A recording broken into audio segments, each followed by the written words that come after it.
What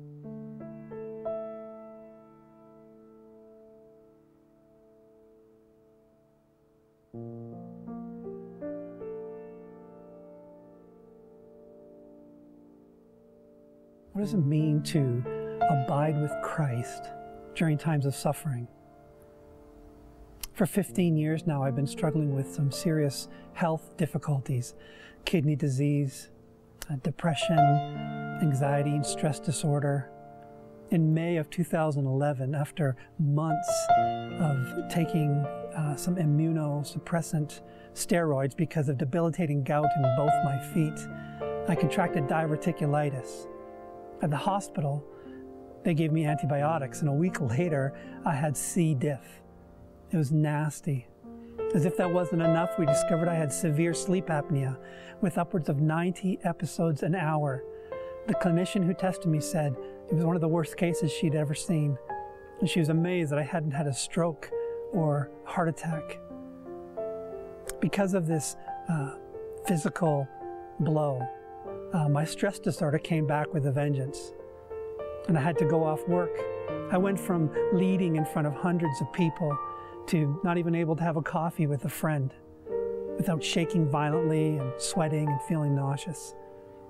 Those were dark days. I asked for prayer. I was anointed with oil. Many people prayed for me. I cried out to God for mercy. You know, life is hard enough with God's mercy. It is impossible without it. I wanted to be a good servant. I wanted to be a good son. You know, I wanted to trust His will for my life. I didn't want to question Him. But after a year of things seemingly getting worse, I just had enough. I mean, if God was going to play the silent game with me, I want to play the silent game with Him. So I withdrew. If my love was the only thing He wanted, then my love was the only thing He wasn't going to get. But God showed the true colors of His kindness. He began wooing me back, using the ancient words in Psalm 71 and Psalm 91. He began to soften the hard ground that my heart had become. You know, when I think of what it means to abide with Christ in times of suffering, I think it's mostly about Christ abiding with me, staying with me in my confusion, in my ranting, in my running, remaining with me until I can come back from my madness and cling to Him once again. Not much has changed in the last while.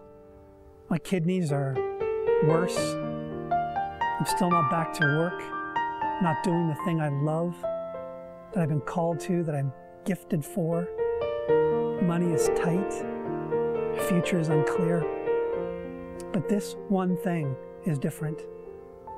God has given me a truer picture of His inestimable kindness in Christ Jesus. He's kept Jennifer and I together. He's been our comfort.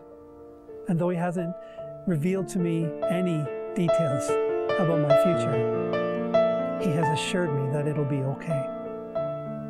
And so, I abide.